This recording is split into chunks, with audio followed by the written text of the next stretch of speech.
I thought I was still able to try to carry on. It's been a long time coming, but I know the change gotta come. It's been so long, I lived too long, but the change has gotta come. So tired of suffering, standing by myself and standing up alone. The change has gotta come. You know, and I know, you know that, I know, and you know, honey, that a change is gonna come.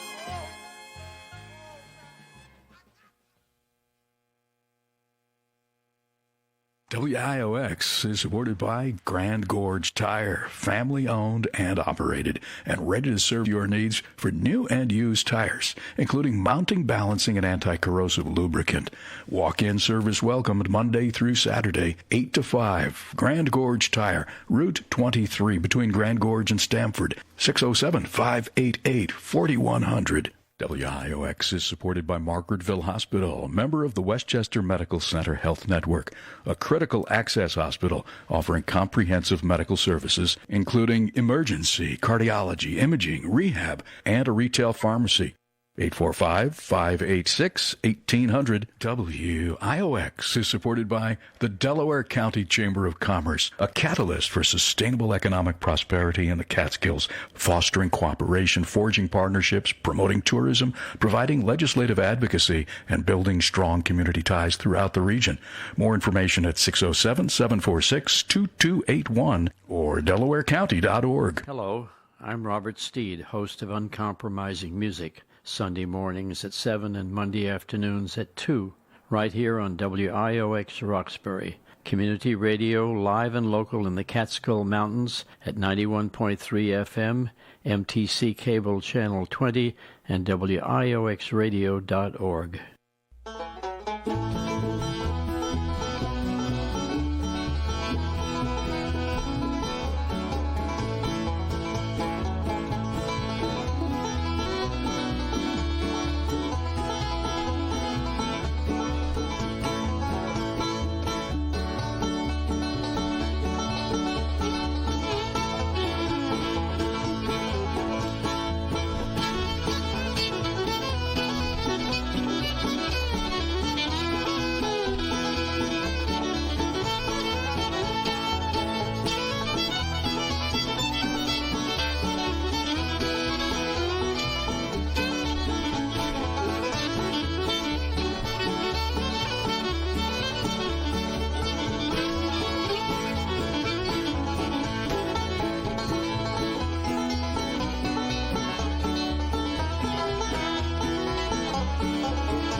You are listening to WIOX Community Radio, live and local in the Catskill Mountains at 91.3 FM and NTC Cable Channel 20, and everywhere at WIOXradio.org, where it's easy to donate if you like what you hear.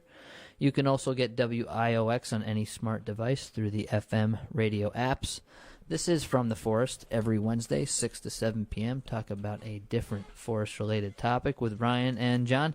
John's out tonight, but I'm here, and I'm here with my friend Hoppy and his significant other, Julie. Yes. Yes, and you guys have been on before. Hoppy Quick comes from, where do you come from? I come from up the road from you, Ryan.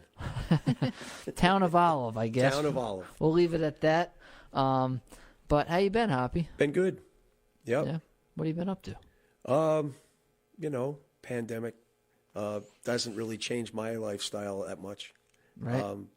Worked alone, so it's still the same. Carving, working on gardens. Best thing you can do right now is plant seeds and grow a garden. So been working on that, helping other people with their gardens too. That's good. Getting a little more self-sufficient, people are. Tonight's topic is finding spirit in the forest with Catskill Mountain Woodsman Hoppy Quick. And Julie, how are you doing? I'm doing all right. Been working on my bus. Your bus? Yeah. Explain. Have a 2002 Freightliner FS65 that I converted into a tiny home on wheels. And I decided I was going to redo it. I've been living on it for 3 years in Brooklyn. And it was a little bit too dark and not very efficient. So I tore out the back of it and started over. And it's pretty nice. It's turning out nice. It is. Good time to do that kind of stuff. Seems like it. Yeah. Yeah. Yeah. So, just explain a little bit about yourself, Hoppy. What exactly you do. I mean, I know you. Some might know you as one of the most famous chainsaw bear carvers. I don't know about that, but Oh, come on now. God, been 40 years carving in the Catskills. Yeah. 40 years? Yeah, since I was 15, 16, back in 1978 or 79. No kidding. Yeah, rustic artisan, pretty much just make my living from trees. And I'm a tree hugger, too. Oh, yeah? Yeah. Nothing wrong with that. Nothing No. wrong with that. Yeah. Yeah, so... And your family's from West Shokan? my family's from Olive area, Sampsonville, pretty much, but from Ulster County since 1600s. So family goes way back. Got some deep roots, and I got a pretty loud voice. I hope I'm not yelling in this microphone, am I? No, Hoppy. Are you related to Tom Quick? You know what? Yeah, he's not really that. Yeah, I guess some people say no, and some people say yeah. So Yeah. Your I think sister did the DNA. She said, or the ancestry thing. She Yeah. said you're not directly descended Yeah. from him. Okay, Yeah. it's probably a lot of Quicks maybe in the area. I mean, there's that was a stuff. Route 209 kind of. Not just that, Quicks. My grandmother was a Barringers, so the Barringers and Quicks in Sampsonville areas, were pretty dominant, Yeah. and we've been there for a long, long time. And what do you know what they were doing in the 16 or 1700s? Yeah, actually, originally? before they ended up in Ulster County, they were Masons, and they ended up in New York City. They helped build the Trinity Church, and then they ended up here. They were quarrymen, they were blacksmiths. They lived under the Ashokan Reservoir. They were mountain people, and as the reservoir got or Olive City, which was under the reservoir, how's that property got claimed by New York City. Yeah. Wealthier people got the bottom land, and my family got the rocks. Yeah. They were up on the mountains. That's why when you're hiking up Breath Hill, you go past a foundation. That's the foundation of probably my great-great-grandmother. Yeah, the hill farms. Yeah, the hill farms, the bony ground. Yeah. Yeah, absolutely. So whatever they needed to do up there, which was quarrying stone, and they became tradesmen. Yeah. And how'd you meet this guy? I was doing an exhibit at the New Paltz Tiny House Festival in 2017 in July, and he just gets on my bus and comes in and checks it out and says, "This is what I came here for." It was not like a lot of the exhibits at the Tiny House. I think they only had one. Yeah. Well, what I was really disappointed was I went to the Tiny House Fest because I have a bus that I was making into a tiny house. Right. And my bus is a 1951 F6 Ford. And I actually went to the Tiny House Fest thinking I was going to meet some cool people who were making these cool homes and just out of whatever. And it was more contractor modulars. Oh, yeah? So you basically penguin down the hallway, took a look in a line of people, turn around, come back out, and then check it out, and they're like, $100,000 tiny homes. It just wasn't what I went there for. Now, we're on the radio, so it says a lot that you have a tiny house because how tall are you, Up? I'm 6 foot. Right. I actually had to cut the roof out, though. Right. Yeah. So, yeah, that's cool. I'm always wearing Red Wings, and that makes me like 6'2". So Yeah. if I put my boots on, I smack my head. Right. Yeah. And you have names for your buses, I think? Yeah. Yeah. Mine's Brigantia, which means lofty one. It's a Celtic goddess. And she's like a victory goddess. Yeah. Nice. And mine is named Donna Grace after, I didn't actually purchase my bus. It was given to me by my friend Janet Nelson. I think I told the story last time, but when I needed a change in my life and I decided I wanted to find a bus, I was looking, I could probably afford a newer bus, but I found a vintage bus on Craigslist, and I took it and I posted it on Facebook and said, if I've acquired any spiritual power, I need to manifest this. And the next morning, Janet got a hold of me and said, my mom passed away out in California. Her name was Donna Grace, and I would like to, in her memory, get you this bus. Yeah. So that's how the bus came to be, and that's how her name came to be. We started doing our buses at the same time we didn't know each other. Yeah, that's how we connected. Are you guys going for your CDLs or something? Yeah. We are. It's a commercial driver's license for like big buses, right? Yeah. Well, we thought we'd drive school bus because we're artists, and we got time to go out and do a bus run in the morning and a bus run. We were coming right down to we trained for like 5 weeks. Mm-hmm. Came down to our road test, and it was coronavirus, and the world shut down. They canceled it the day before a road test. Yeah. So we got a call from work recently, and they said that it's going to be back on, but they'll have to let us know when. Yeah. They still want us. But, so, yeah, it's delayed, but you'll eventually be able to do that. Yeah, it's nice. It's good to have the CDL, too, because I do have a big bus. And she's got air brakes. You got air brakes. So, and technically, it's a House on Wheels now, registered as a House on Wheels. But there's a registration for House on Wheels. Mm-hmm. Yeah, I didn't know that. Well, that's what they didn't know that either in Queens, where she got registered. Yeah, did they give you problems? No, I said I converted it, and they're like, "Does it have a bathroom? Yeah. Does it have a bedroom? Yeah. Does it have a kitchen, place to eat, somewhere to cook? Yeah. Okay."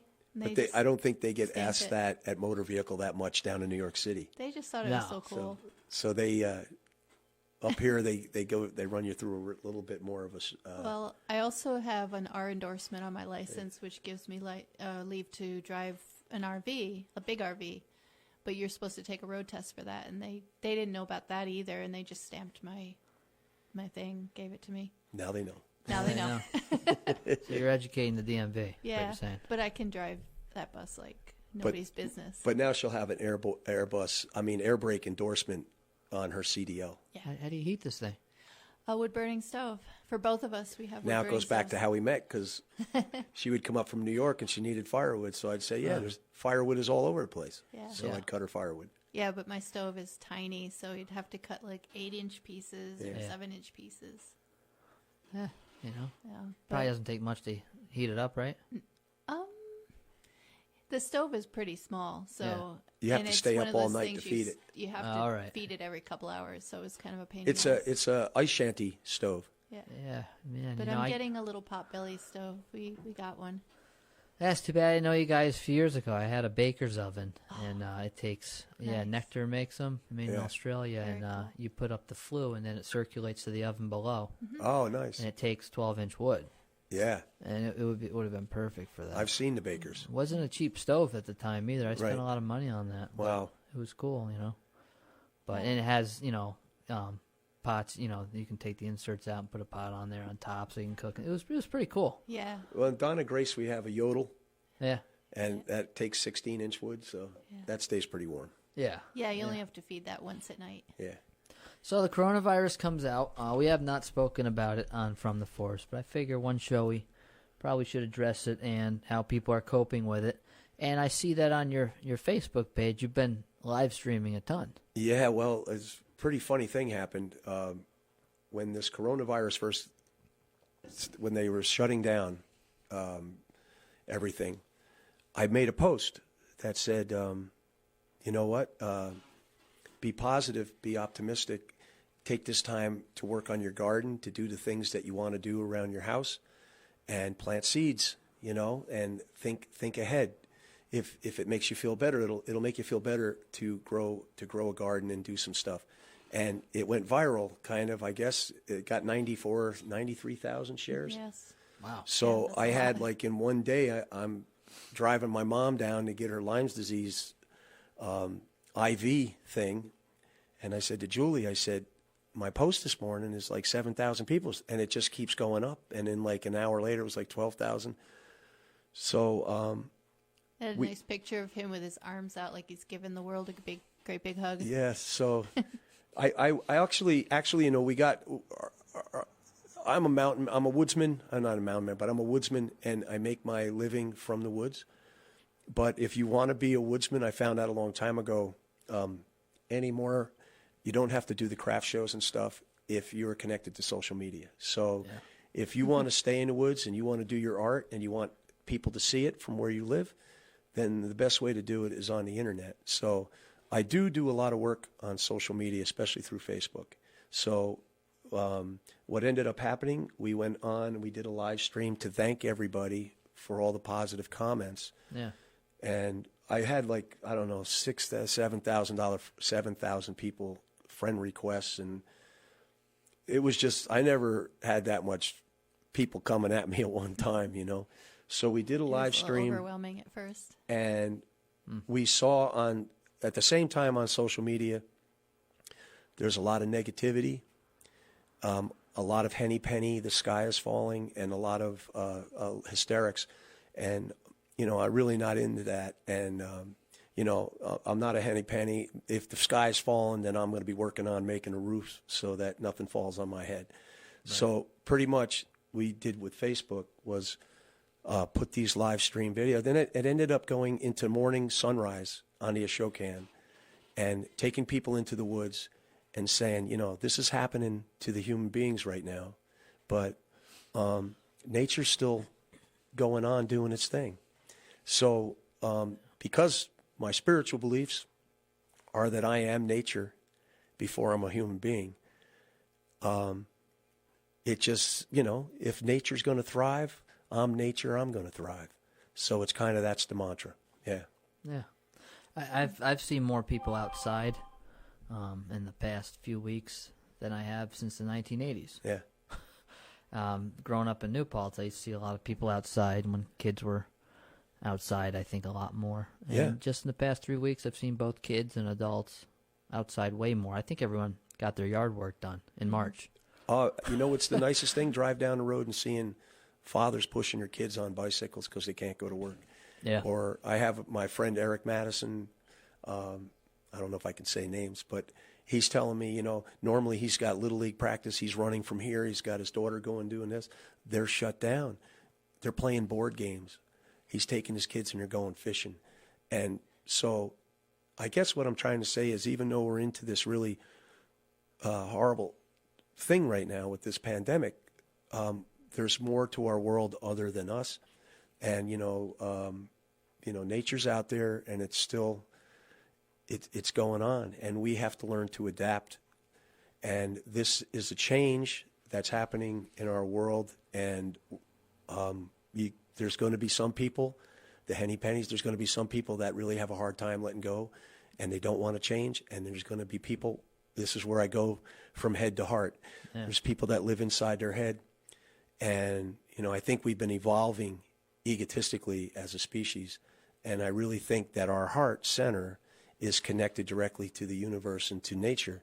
So if we can get ourselves centered, reconnect with who we really are, and we can feel our thoughts and rather than think them, then we have more empathy for the planet and for the world, and it's more positive. So that's where we're coming from, right? Yeah, absolutely. Yeah, remaining positive. I think that's a good thing. You can't argue with that. And I think people have been hardest hit by this is also when you surround yourself by negativity. Mm-hmm. I went to Rutgers for a training a few weeks ago for, pruning trees and stuff like that. And I was shocked about how many people are on their phones. And I'm nothing against phones. They're a great tool. I mean, that tool is more powerful than anything you could find in the 60s. You know, I mean, like by many degrees. So I'm not down on them, but at the same time, you can't get away from it. You know, there's constant. People forget that the media is also there to clue you in, and oftentimes negativity draws you. You know, draws people, and it keeps you hooked in. But at some point, other people get on media like yourself and try to attract people by positive energy, and I think that's a good thing. I mean, because people close to me are sucking themselves dry by looking at negative things, and it just ends up, bringing you down after a while. But people who are outside, I think I've noticed anecdotally, are not as fazed by this. I mean, I think I can say that anecdotally. I have no data or anything, but are not. I was talking to one of our members at the Catskill Forest Association. She was over in Woodstock. And she's like, I just, this has not brought me down. I'm concerned about it. I'm concerned about my family, but it hasn't brought me down, and maybe I'm heartless, but it hasn't. I said, well, you're outside all the time. You're doing the same things you've been doing for the last years. You know what I mean? She's like, yeah, it's probably what it is, because I just walk around and still see the same things, and you know what I mean? So I think there's something to that. Yeah. Some people's lives haven't changed that much, but then there's people who do have to go to a job like that's inside every day. Yeah. And if they've been told their job is non-essential, they don't have to go to work. What do? They go outside. That's what they want to do. That's their choice. And that's kind of telling, isn't it? That people really do want to be part of nature and be outside. Well, we're organic and we are directly connected. But, we think because we have this brain that we really don't need nature. We can control it and we can overcome it. And, here we are in a pandemic worldwide. And what's crazy is, Julie will tell you, and if you see any live videos, the amazing thing is, I can get on in the morning in live stream, and I'm talking to a girl in Belgium. There's I don't know how many people that come in from Australia and Scotland and Ireland and Canada, the UK, and they're daily visitors to the live stream now. And we're like a family. We call it the Heart Tribe because I've been emphasizing, let's get out of our heads, let's get into our hearts. And so the whole thing about the gardens and getting back to nature is understanding that nature exists for the whole. It's for the whole, and that the human ego looks only after the one. So people are reconnecting and having this moment. How many times is this ever? It's never happened in my lifetime where the whole world shuts down and money has no meaning. And all the responsibilities that you say, I don't have time to do this because I have to go to work and I have to make this money and I got to do this. And to make that connection with your authentic self, which is your heart center, I believe I'm a spiritual being, and I believe that I'm a spiritual being. But I also believe all of nature is a spiritual being, and that we're all part of the same thing. So this empathy will only help the planet. And it already has been helping the planet. So I know there's something really hard for people, and I got a 78-year-old mom I worry about, and I try to protect, and we do the isolation, and we're doing all the precautions, and we feel for people. I have a friend who lost his father, and his father I have some long fond memories of from back growing up in West Yokan. He died in New York City from the coronavirus. John Prine passed away from the coronavirus, and I'm a big fan. So we're all feeling this, but it's just how we choose to go through this, and how we come out of this is going to.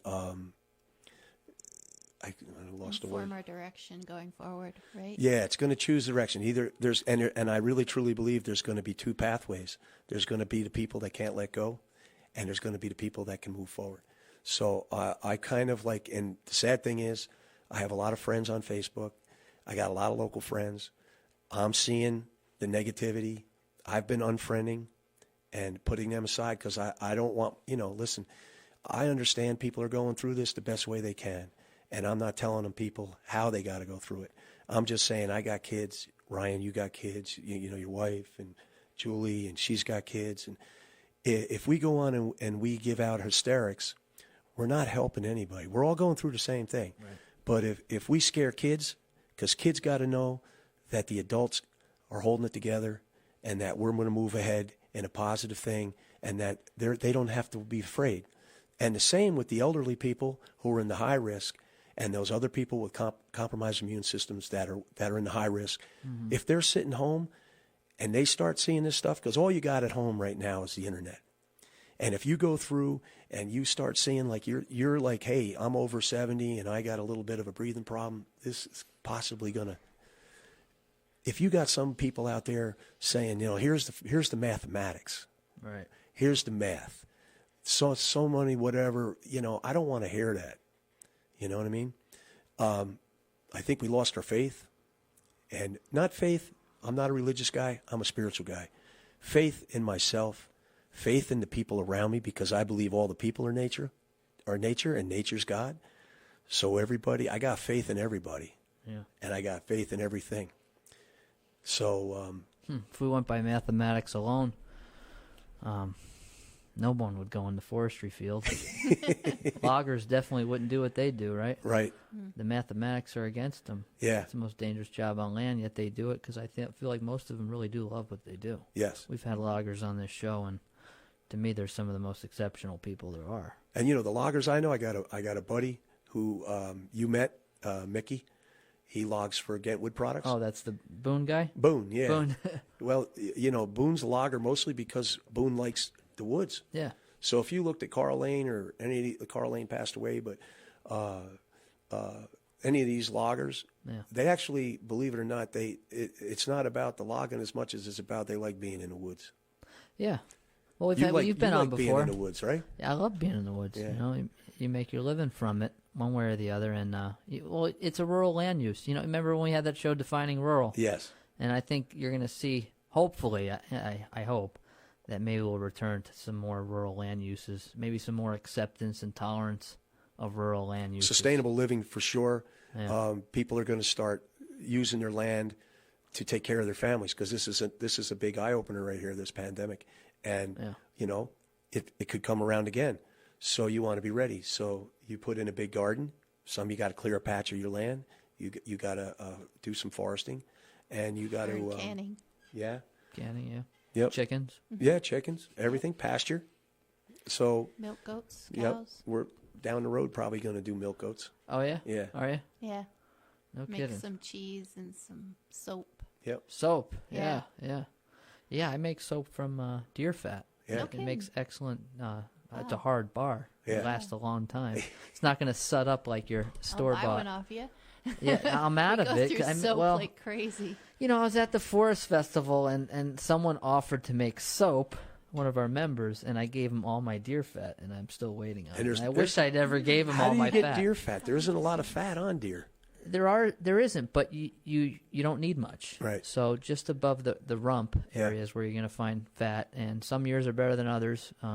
The does have more fat because the bucks run themselves. Yeah. Stupid, right? Males are very vulnerable when they're chasing females, Right. as all of us mammals know. Yeah. But they have no fat. But the females will, especially on a good year, and you have to render it, which is not difficult. It's just a fancy term for boiling it and taking out the chitlins Yeah. with a scoop, and then you run it through cheesecloth, and you have pearly white rendered deer fat. And then from there, you mix it with lye Yeah. in a certain way. Just remember, the lye snows on, or no, the lye, you sprinkle it like snow on the water, not the other way around. Right. Otherwise, you will hurt yourself. Right. Oh my God. And then you mix it with the fat, and it makes great soap. Really good soap. But I'm not a professional soap maker by any means, but it makes soap. Well, I think, though, it's cool that you're making it for your family, because that's Yeah. where we're going to go back to, where people are self-sufficient and maybe they don't need to go and get, the thing about spiritually connecting with nature and stuff like that, and believe it or not, is when the mind shuts down and the heart takes over and you make that connection, we consume less. I think we find out we become more content with what we have. It makes me more appreciative. Yeah, for sure. You know, when you use the bar of soap to clean your face or your body, and you know, you remember, oh yeah, that came from a deer's deer. butt that I'm rubbing myself with. That came from the deer, and there's a lot of acorns and browse it took to make that fat, you know. Yeah. But it's, you know, and then you think about where you got it and stuff like that. To me, it's makes you, yeah, it's a gift. It's reminiscing. Even the work you put into your maple syrup. I mean, if it's a tremendous amount of work that goes into maple syrup. Yeah. Oh, yeah, there is. But it's worth it, you know? Oh, yeah. It is definitely worth it. But if you're just tuning in, you're listening to From the Forest every Wednesday, 6 to 7 p.m. with Ryan and John. John's out tonight. But we have Hoppy Quick and his significant other, Julie. And we're talking about finding spirit in the forest with Catskill Mountain Woodsman Hoppy Quick. And I got one in here since John Prine just passed away recently.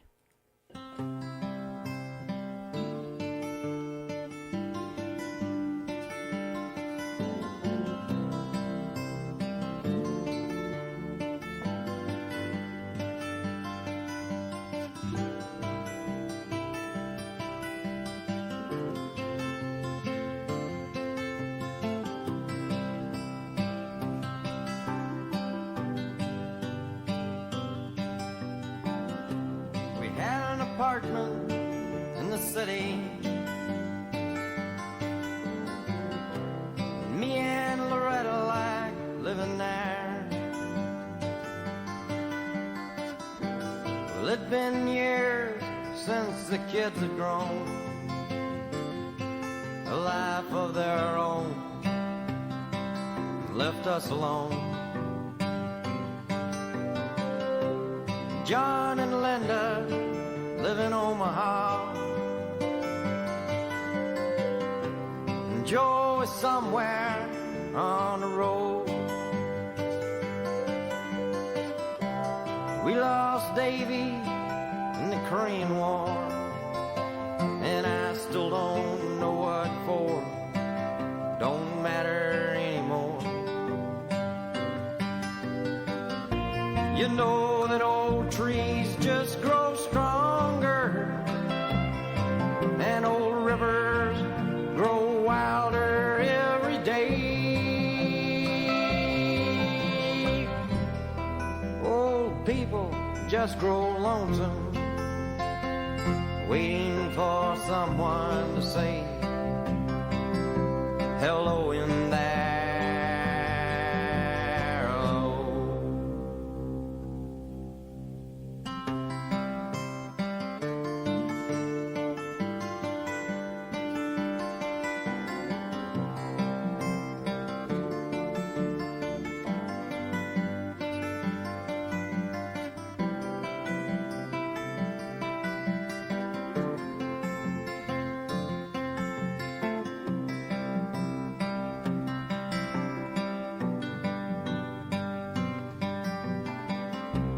Me and Loretta, we don't talk much more. She sits and stares through the back door screen,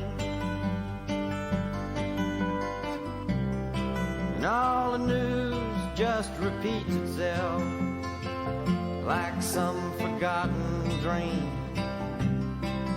that we've both seen. Someday I'll go and call up Rudy. We worked together at the factory. What could I say if he asked what's new? Nothing, what's with you? Nothing much to do. You know that old trees just grow stronger, and old rivers grow wilder every day. Old people just grow lonesome, waiting for someone to say hello in there.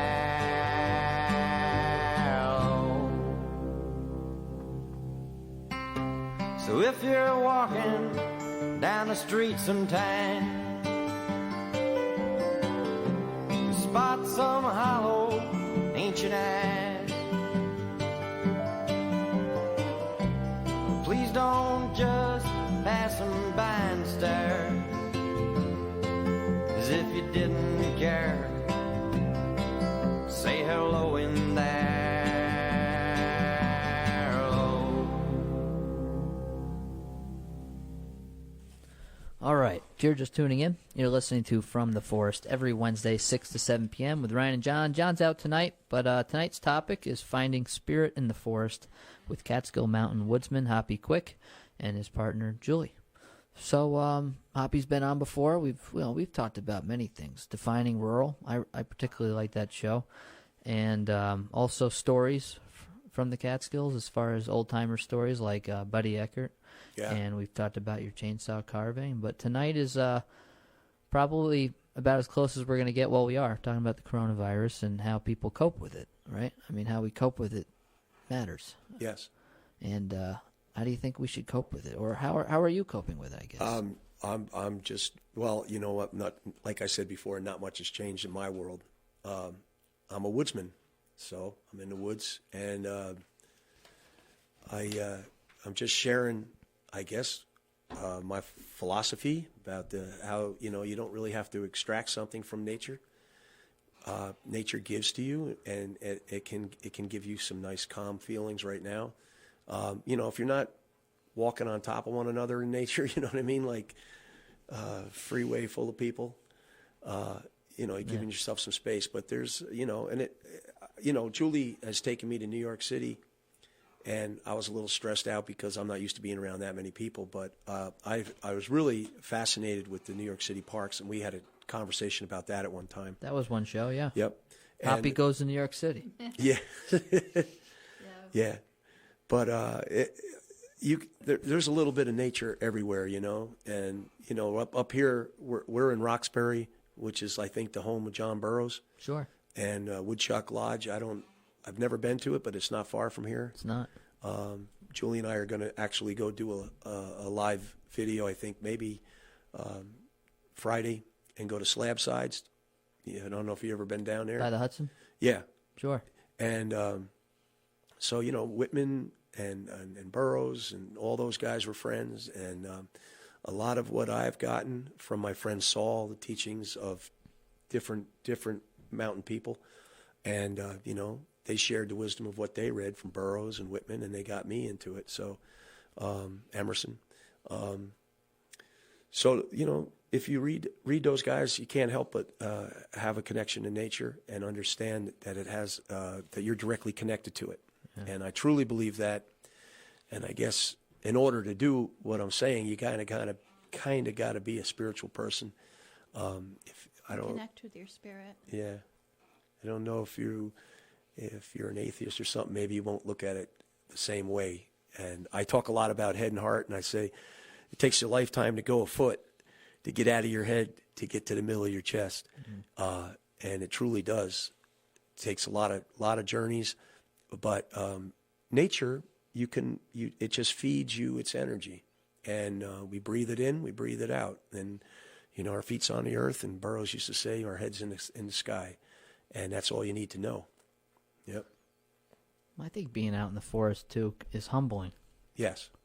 You know, it's like when I go hunting.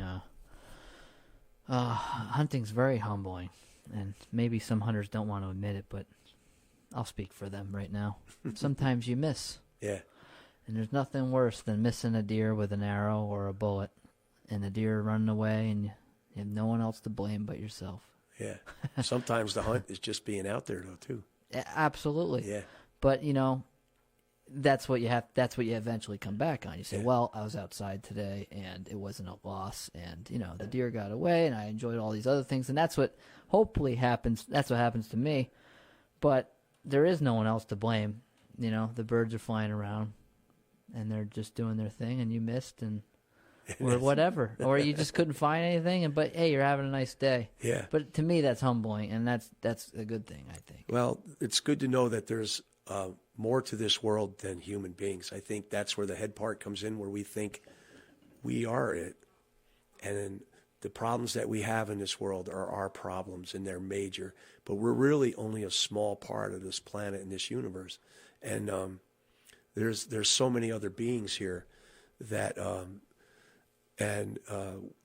we have to connect with our empathy, and we have to connect to a point where we understand that we're part of something bigger than ourselves, and that's the humble part of nature. It does humble you. I totally agree. Yeah. For me, I also think we need to admit that we're a part of things. Yes. You know what I mean? Like, instead of, like, sometimes we treat nature as like it's a preserve or a museum. And Right. It's something you visit and then you go home.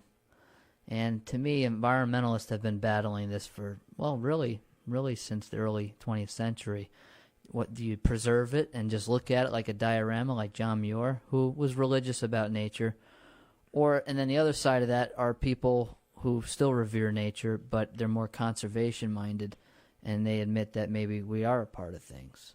Well, there's definitely the circle of life is true. So the hunt is totally there in nature, as long as there's respect and there's a reverence of the predator prey.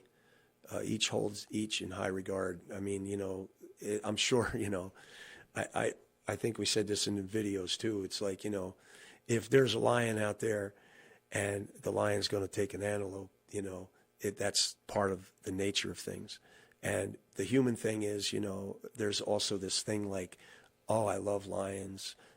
But if you run up to a lion and the lion takes you out, you're not a very smart human, because you're not respecting what it is and its place in nature. You got to respect the bear. Yeah. You got to respect the different animals and let them be who they are, and they'll let you be who you are. So this whole thing, I totally think that we've been evolving in the wrong direction. So I'm trying to go backwards. So when you say going back to those old timey ways, I truly believe we need to. And we need to get back to where, and this is going to sound really kind of weird right now because we're in this pandemic, but there is a positive thing happening right now with humanity. Some of humanity is moving in a direction of stopping and just recollecting who they are and taking a look around and being present in the nature of things. And understanding nature's breath. I don't know the scientific or Latin name for some of the stuff out there in the woods. I don't know the Latin name for trees and stuff like that. But I can tell you, I'll hug a birch tree and I'll hug a hemlock, and it feeds me and I feed it. And that's the connection I'm talking about. You can Google anything, and you can sit in your room and know everything there is to know about nature. But if you don't get out in nature and absorb it and send your energy into nature, you're missing something. That's kind of like, that reminds me of the book Braiding Sweetgrass. I don't know if you've read it. No. I highly recommend it. But she does talk about that. She's a botanist and a teacher, and she goes out and with her students, and she tries to give them the lessons that everyone expects her, and they're taking notes. And she always feels there's something missing. She's not giving them exactly what they need. And then she eventually just lets them play and discover nature on their own. And if they have questions, then, she can answer them from heart rather than from her vast reservoir of knowledge. And it changed everything for everybody. Oh, it's so the true. The whole lesson. But it's an excellent book. I recommend it. I think she's from around here, or the Adirondacks, maybe. I mean, I get people saying, Hoppy, you're a woodsman. What's this plant? I said, I don't know. Right. I really don't know. Yeah. I go, Ryan, there's a tree. I can't split it. What is that? Oh, that's black gum. Yeah, the black gum. So it looks like ash, but I don't know what it is. So I am a child in the wilderness, but I'm also a wild child in the wilderness. I understand, before I'm a human being, I understand that I am nature and I am animal. And I think what we're trying to get around to is nature's full of instinct, and we lost our instinct. So what I'm trying to do is understand that I want to reconnect with my instinct. I don't want to have thoughts from my mind. I want to have instinct from my heart that tells me who I am and how I fit and belong. And so that's what the woods give me. That's the spirit of the woods. If you were to ask me what the spirit of the woods, it's reconnecting me with my instinct, my human animal. And so you think the forest is calming to you and to other people, you think? To me, I could crawl right into the dirt. I mean, I'm so at home inside the woods. And when Julie takes me to New York City, the first place I run is those big old sycamore trees, and I just latch onto them. And sometimes, we're walking down the sidewalk in Times Square, and I'm looking at a homeless guy with a sign that says, I'm hungry, and there's 5 pigeons eating a slice of pizza like 6 feet away. I'm fascinated by those pigeons. Right. And not that I don't want to. There's just humanity. Humanity, just the ego of humanity has taken over to the point where we think we are the only beings and everything on this planet belongs to us for our consumption. And partly nature does, life feeds life, and there is a circle of life in nature, but we've taken it to beyond that. So I really truly believe that that nature, if we're following leaders, we're following people. We just spent 4 years arguing with each other over politics. Sure. I don't hear about politics anymore. No. And right now, if you're not hearing about politics, we're out of our heads. We're not looking to debate on social media. We're not looking to get angry where we got, this page and this page, I can't go there because of this. Right now, people are thinking, and I know a lot of people, I'm going to grow food, and I'm going to grow food not just for me. I'm going to grow food for like 4 families. Yeah. People are putting in big gardens. People are planting things, People are planting fruit trees. They're going to be planting berry bushes. They're talking about sustainable living, doing stuff with their property so that they can consume less but create more for themselves and for the environment around them. And that means their neighbors. So empathy now is coming up. I believe it is. There is a substantial fear out there, and I think we gotta. I don't read any. I don't watch the news.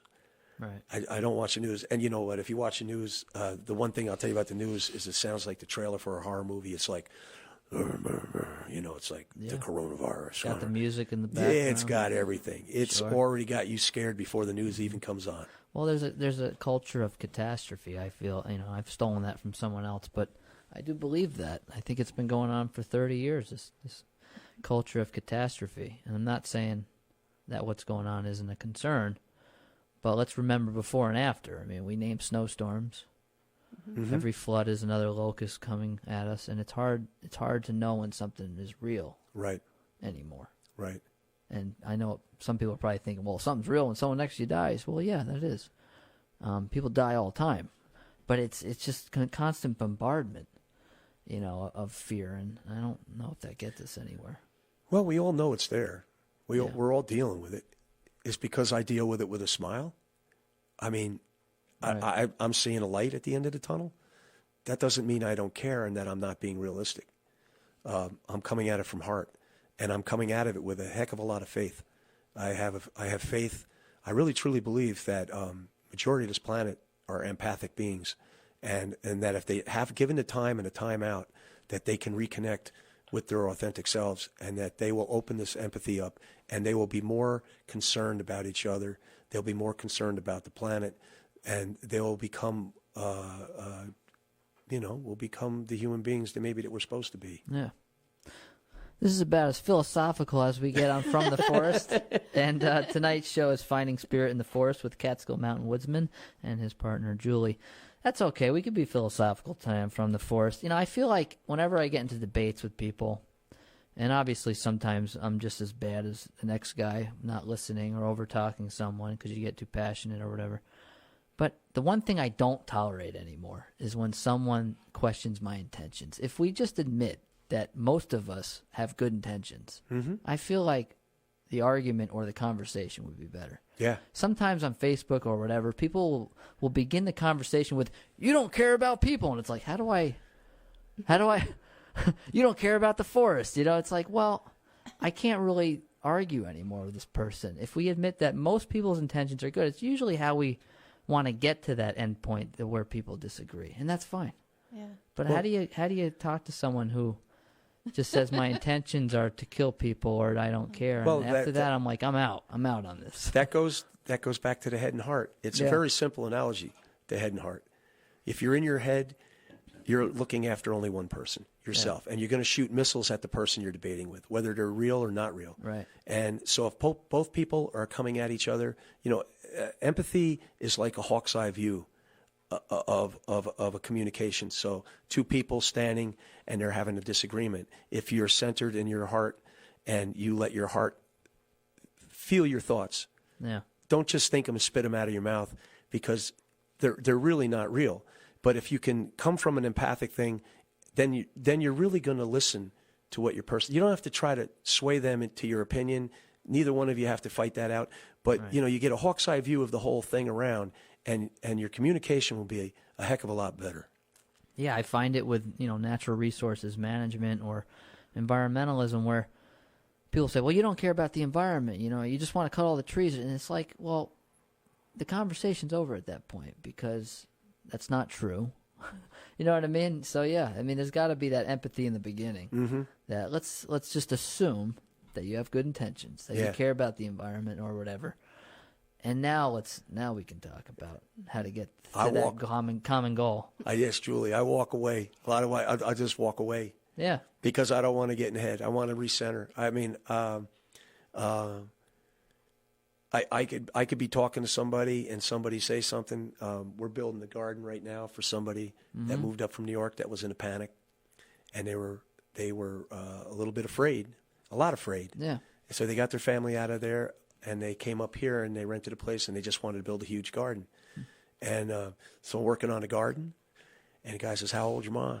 I said, "My ma's 78. Hey, she ain't gonna make it. Jeez. She ain't gonna make it." And I said, "Yes, she is. No, she's not."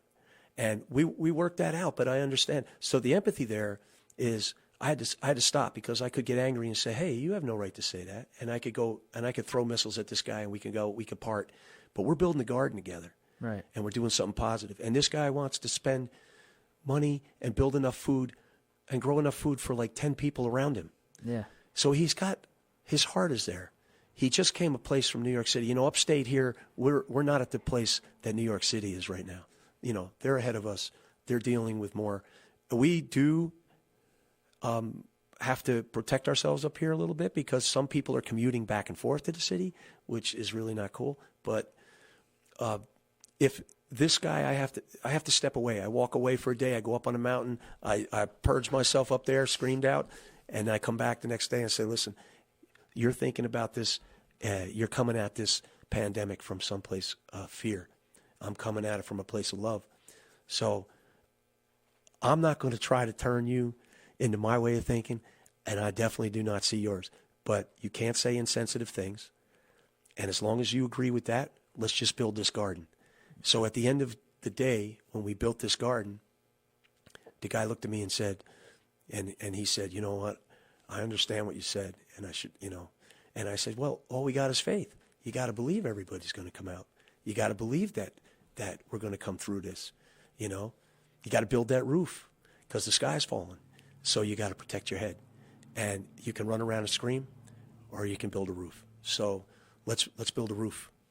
So that's what we did, and we got through it, and we're better for it, both of us.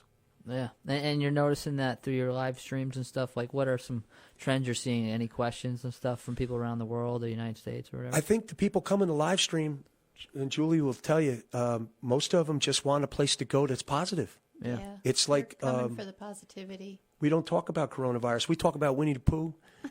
This morning we talked about right now we are kind of like the caterpillar going into the chrysalis, and that we're liquid. Yeah. Reforming to become the butterfly.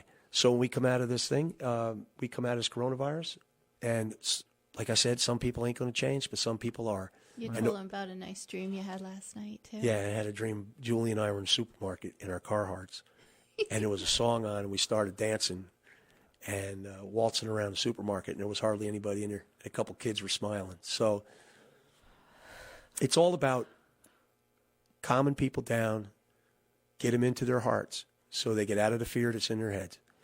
The stuff that's in the media, the conspiracy theories about everything that's going. There's so many stories out there right now on the social media. That's amazing, but I don't want to think about that stuff. All I want to do is feel. I want to feel the moment, and nature helps me feel the moment. That's the spirit of the woods too. You have regulars who show up as well every morning, and they kind of talk amongst themselves and Yeah. calm each other down. If someone says, "Yeah, I had someone that I know pass," and they talk to each other. Yeah, there's a community that built called the Heart Tribe, and April. And April's from up in Canada, right? Yeah. And then Heidi's from Belgium, and they're like regulars. And Beverly's from the UK, and we got Sammy from Scotland. Yeah. There's a community there, and they support each other, and I think it's like a meeting every morning. Like you're taking them to church in the woods. Yeah, sometimes I'm off on my soapbox and I'm talking about something, and I start to read a question. The question wasn't for me; it was for somebody else in the thread. Yeah, sure. But it's kind of cool how it happened. It's unfolding. It's organically grown, and I don't know what it is. All I know is if it's helping people, I'll keep doing it. Yeah, absolutely. I think people, myself, I'll speak for myself. I don't want to be reminded about it all the time, and it's nice to have somewhere to go. Maybe your live stream once in a while. Think about something else, like the forest. That's what the forest does for me a lot of times. Purposely at the Catskill Forest Association, when we're not here on From the Forest, I haven't really talked about it. I haven't sent an email blast out or anything because, you know what? I feel like people want to just look at a nice scenery or, something you're doing in the woods that's cool and stuff. Because I get nonstop emails on my email thing from every organization. It doesn't matter if they make a tool or Home Depot or they're sending me something on COVID. And I'm like, what is the Tractor Supply sending me something on this? And they are. I've gotten Tractor Supply every week sends me something. Oh, wow. I'm like, what's going on here? They tell me about their hours. I don't really care. I'll go to your website. Yeah. But in any case, I think that's nice to have something you can go to and it's just, and we're meeting people from all over the planet. And you know what? We're going through something, not just in America, it's worldwide. Yeah. So, I mean, I don't even know. Somebody said, "Hey, I'm from Papua New Guinea." I'm like, I don't even know where that is. Right? Right. Yeah. Well, believe it or not, from Germany. Yeah. Yesterday or today. Germany, huh? Yeah. It's crazy. Well, that's all the time we got on From the Forest, guys. Wow, the hour flew by. Yeah. And if you missed it, it was Finding Spirit in the Forest with Catskill Mountain Woodsman Hoppy Quick and his partner, Julie. And that's all I got. And see you next week with Gary Mead, Mr. Gary Mead from Markville. Talk about... good guy, Gary Mead. Yeah, he's talented a good guy. man. All right, guys. Take care. Thank you, Ryan. Thanks, Ryan. All right. In the street, a dozen faces stopped to stare, but no one stopped to speak. For his castle was a hallway, and the bottle was his friend. And the old man stumbled in from the forest, up a dark and dingy staircase. The old man made his way, his ragged coat around him as upon his cot he lay. And he wondered how it happened that he'd ended up this way, getting lost like a fool in the forest. And as he lay there sleeping, a vision did appear. Upon his mantle shining the face of one so dear, who'd loved him in the springtime of a long forgotten year, when the wildflowers did bloom in the forest. She touched his grizzled fingers and she called him by his name, and then he heard the joyful sound of children at their games, in an old house on a hillside in some forgotten town, where the river runs down from the forest.